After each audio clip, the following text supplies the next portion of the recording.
Ah, bom. Tem gente que gostou desse cenário no vídeo mais recente, então nós vamos voltar pra cá. Lembra das flores? As flores estão aqui, ó, que beleza. Tem um pé de limão logo ali. Esse barulhinho de fundo é bom. Gente, vocês aceitam um palpite sobre meditação? Você que procura isso, seja por um caminho espiritual, místico, seja por conta de ansiedade, de estresse, de seja lá o que for, de um chamado urgente da água da vida batendo na bunda e falando, filho, esse negócio de meditação aí pode ser sério, viu? Talvez você esteja precisando desse trem. Você aceita um palpite válido? Olha, eu tenho a meditação na minha vida desde a infância. Eu aprendi na minha casa com os meus pais. Na escola que eu estudei, eles ensinavam meditação pra gente desde quando a gente tinha 7 anos de idade. Depois eu dei aula de meditação, eu fiz minha pós-graduação nessa área, tenho 10 livros publicados, vários deles sobre meditação. E por que eu tô te dizendo essas asneiras todas? É pra me achar? Não, é porque talvez alguém não conheça e fala assim, é Marrom falando lorota. Pois é, mas eu acho que é uma lorota qualificada. Eu tô dizendo isso pra você e falar, poxa vida, talvez ele vá falar alguma coisa que preste. E eu acho que eu vou falar uma coisa que preste, então eu quero chamar a sua atenção, sim. Gente, o que rolou pra eu gravar esse vídeo aqui? Vamos vir pra cá, pra gente dar... Olha que beleza. Eu tenho visto, recentemente, não só recentemente, tá? Mas muitos amigos, muitos conhecidos, quando vão falar de meditação, trazem sempre um foco de autoanálise muito grande, o que é completamente válido. Eu vou te dar um exemplo para você entender. Eu tô aqui, ó, eu vou sentar, entendeu? Ó, eu sento, cruzo as pernas, sento aqui, aí eu fico avaliando os meus pensamentos, aí eu fico notando os meus padrões, aí eu fico tentando transcender os meus padrões, os meus processos, porque aí eu olho a referência que eu tô tendo para a realidade, aí eu tento ir para outra percepção, aí eu isso, aí eu aquilo, porque os meus processos, porque aí eu tento ficar no momento presente, porque eu, e no fim, aquilo que era pra gente se libertar do peso, da marra do eu, às vezes a gente tá tão acostumado no nosso processo de formação a essa masturbação mental sobre tudo, que até para quando a gente se propõe a sentar para ir além da agitação da mente, para ir além do peso, da carcaça desse pequeno eu, ainda assim a gente fica preso neles, achando que a gente está indo longe. E não me entenda mal, não que a autoanálise não seja muito importante, inclusive no processo da meditação. É importante a gente se conhecer, saber das nossas tendências, mas autoconhecimento para valer, olha isso aqui, autoconhecimento para valer não é simplesmente eu saber as tendências, os processos, as coisas aradas toda do meu ego, ou seja, do meu pequeno eu, ou seja, dessa minha autoimagem referencial que eu acho que eu sou isso. Autoconhecimento inclui porque o ego faz parte do rolê todo. Mas autoconhecimento é a gente ver que nós somos um eu muito mais profundo, muito mais sagrado, muito mais de boa, muito mais em paz, muito mais vasto, muito mais unido com a vastidão de toda a vida, expressão pura de toda a bem-aventurança de Deus. E quando a gente consegue atingir esse ponto e repousar nisso, em total comunhão, em total paz, a gente começa a ir além de todos os processos duais de pensamento, de autorreferência, sabe? Tudo aquilo que nos angustia existencialmente, que é referente à nossa percepção limitada de nós mesmos. Aí você senta aqui, você vai meditar, aí você mergulha, saca? Nessa vastidão.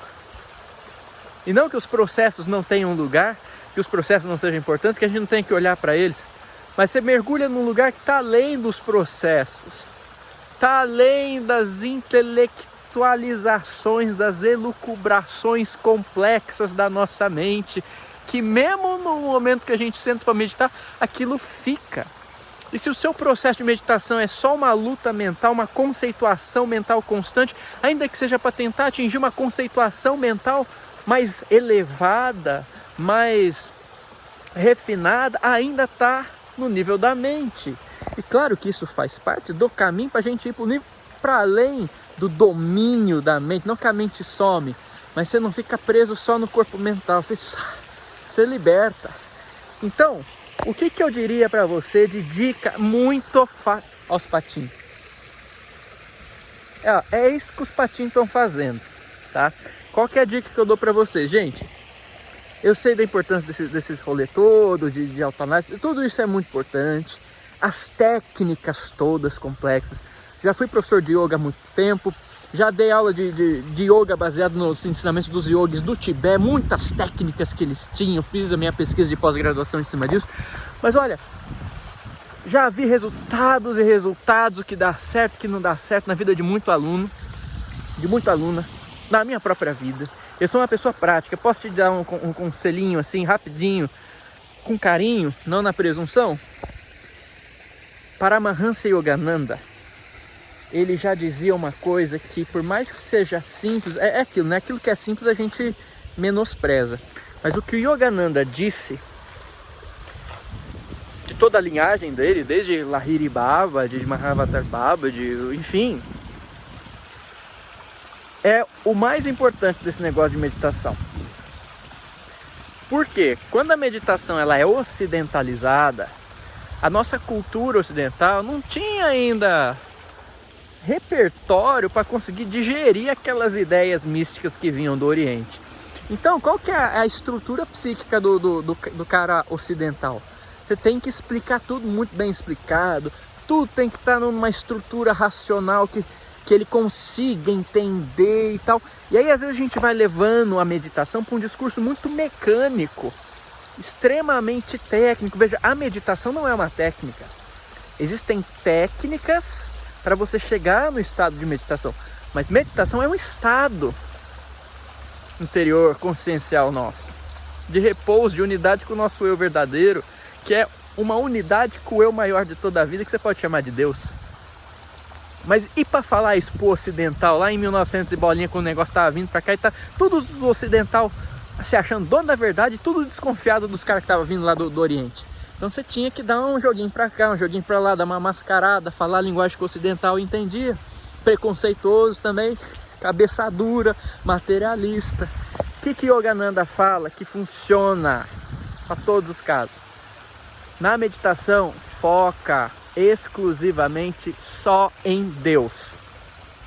Independente da sua religião, se você é cristão, se você é budista, se você é agnóstico, se você é druida, se você é, sei lá, se você é islâmico.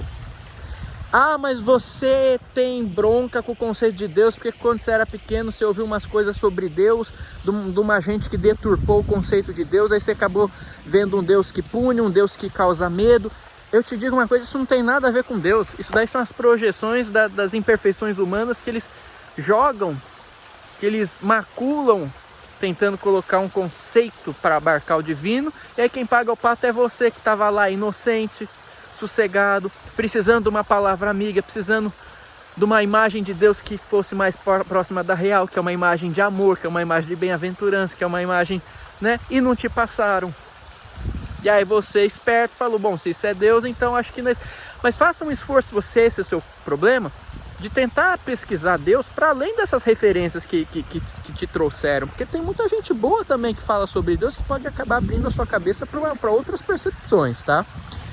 Quando eu falo de Deus, a minha experiência com Deus, minha percepção de Deus, o meu conceito, que não é nem um conceito, é a própria experiência direta da coisa, é uma realidade de total bem-aventurança, uma vastidão onipresente, uma sabedoria que não é simplesmente estruturada racionalmente, linearmente, mas é a própria expressão pura da verdade, do ser absoluto, que é um amor puro, inefável, que a gente não consegue nem traduzir, que vai do particular ao absoluto, porque a tudo abarca, porque tudo está além de tudo. Por mais que seja absoluto, não é meramente abstrato apenas, também conhece a gente pelo nome, se importa com aquilo que a gente se importa. Porque da mesma forma que você tem uma mãe, um pai, um amigo que se importa imensamente com você, que te ama imensamente, esse pai, esse amigo, ainda é criação dessa realidade maior que a gente chama de Deus. E esse amor nessa realidade maior é muito, muito gigante. Por que eu digo isso? Porque a gente não consegue se entregar para aquilo que a gente não, aquilo que a gente tem desconfiança, né? E muita gente tem desconfiança de Deus, é claro. Se eu não tenho ideia do que possa ser, como é que eu vou me entregar? E o que Yogananda diz é: foca exclusivamente em Deus. Tem até aquele ditado da Índia, né? Quando você buscar Deus, para além de dogma religioso, sua ligação direta, sem nenhum sacerdote ficar entre você e ele, sem nenhuma estrutura humana ficar entre vocês, é você e ele, ó, na unidade, é você com ele. Com ela também, você pode chamar de ela, porque está além de gênero, né? Mãe divina, o aspecto misericordioso do absoluto. O ditado da Índia diz assim: quando você buscar a Deus com a mesma intensidade que um cara que está se afogando busca o ar para respirar, Deus se mostra para você. E se mostra. Por que você acha que Deus vai ficar escondido? Você acha que ele ganha o quê? Aliás, para falar a verdade, ele nunca está escondido. Olha aqui a minha volta. Você acha que Deus está mesmo escondido?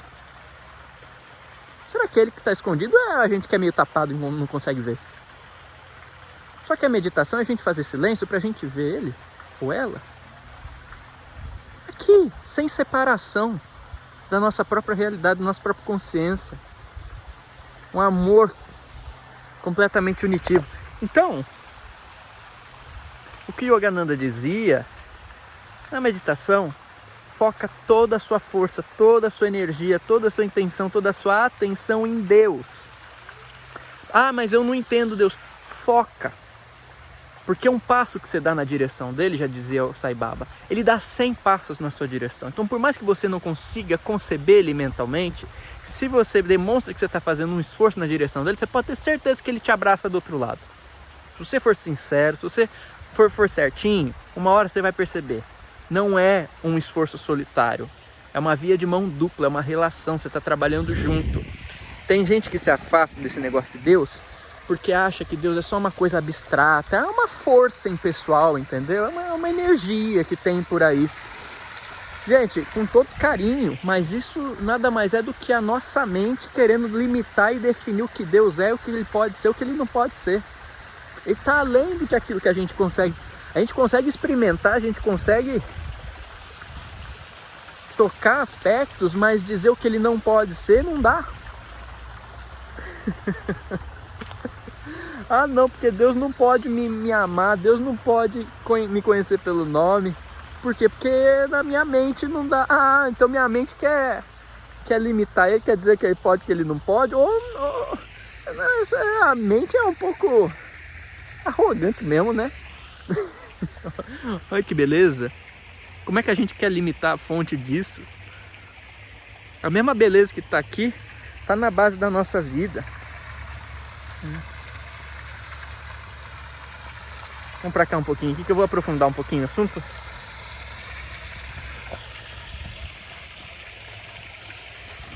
Quando a gente fala de neurociência moderna, a gente sabe que a estrutura talvez a estrutura principal do nosso cérebro seja o tronco encefálico, tá?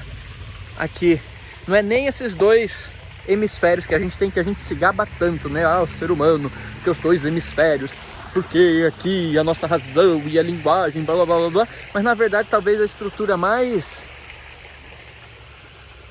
foda que nós temos é o tronco encefálico, que inclusive a gente divide com os animais. Se a gente entendesse isso, a gente não ia se colocar de uma forma tão arrogante acima deles. Qual que é o ponto?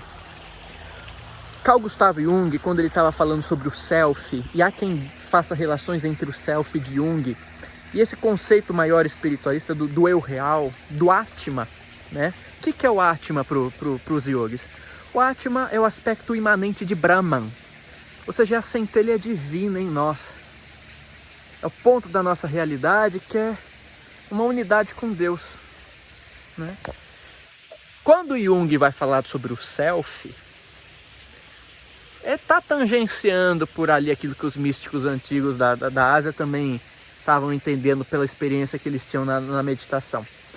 Jung, uma vez, ele falou assim, que se tivesse uma relação entre psicologia e fisiologia, ele diria que o self está localizado no tronco encefálico.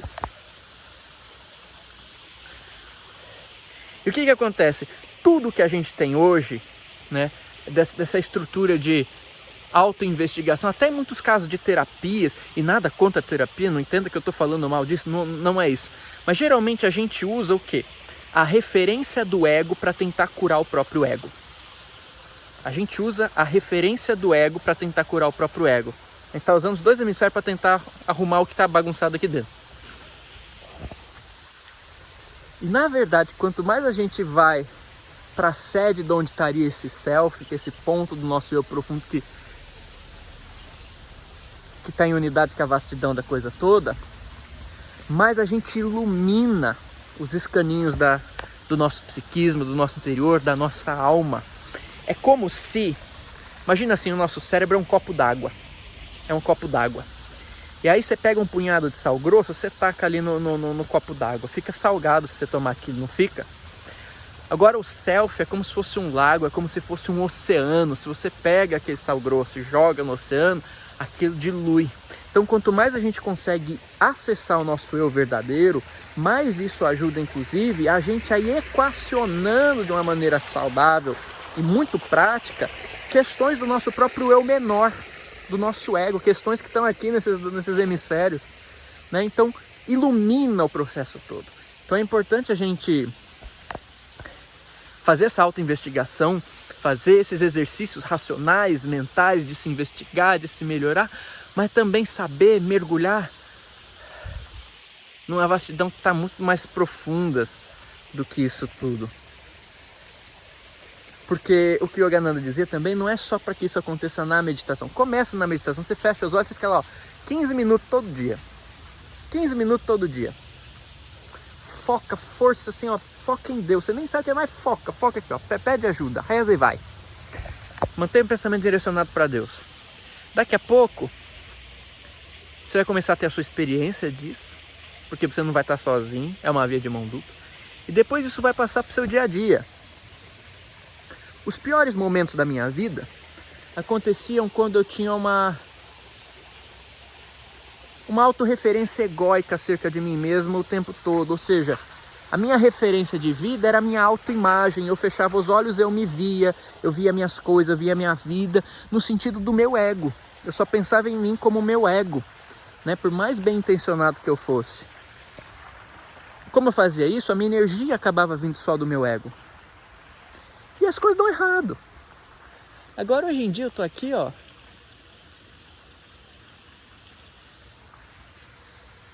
quando eu vou para dentro de mim, quando eu fecho os olhos, ou nem quando eu fecho os olhos, quando eu tô de olho aberto também,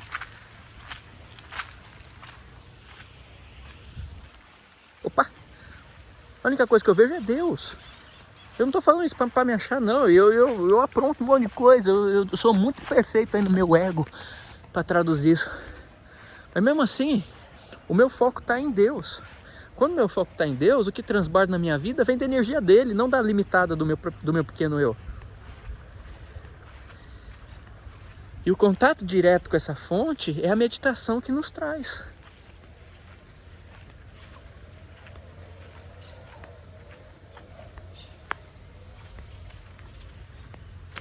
Então sentar e focar em Deus, e tentar focar em Deus em todo o processo da vida, acaba expandindo muito os nossos horizontes.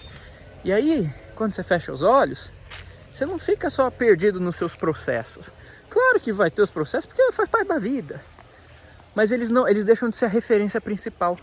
Porque senão o seu autoconhecimento fica só um jogo de pensamento.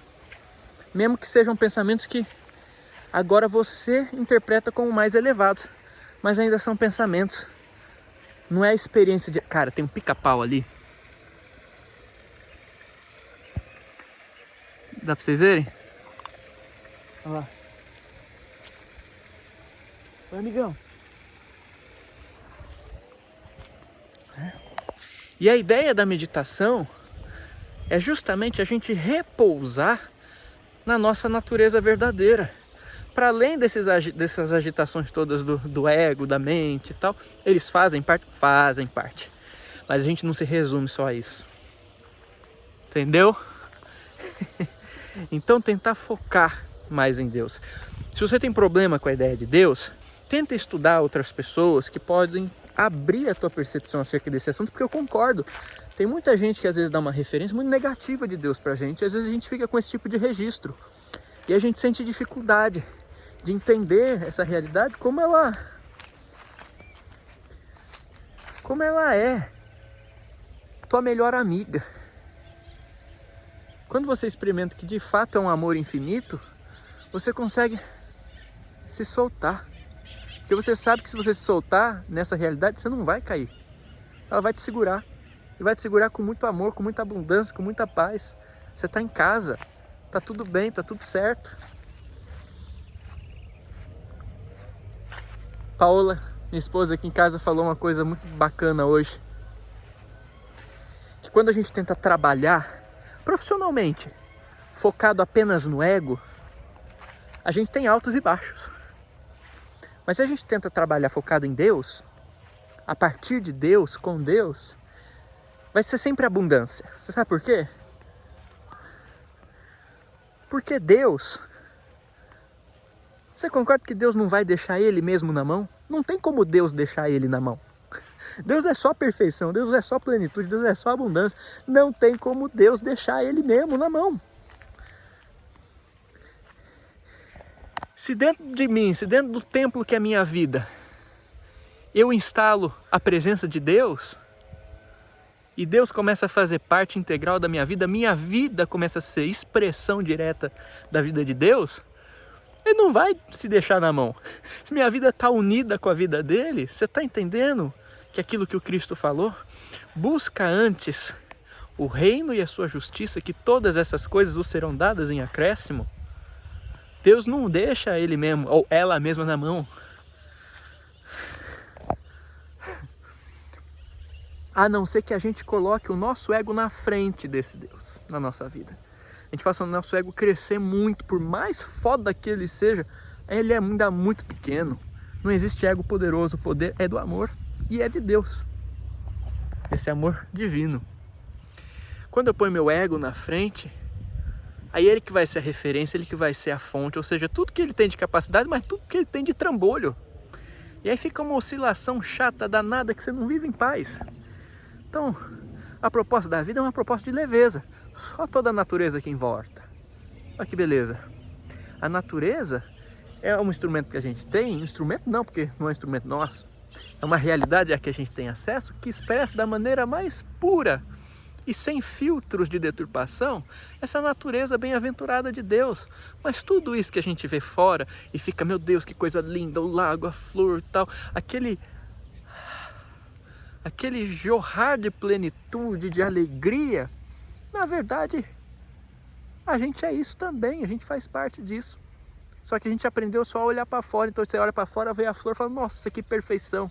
Mas a gente não aprendeu a olhar para dentro para ver que a fonte dessa mesma perfeição é a base da nossa vida.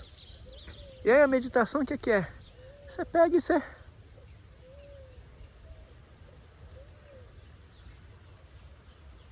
repousa nela.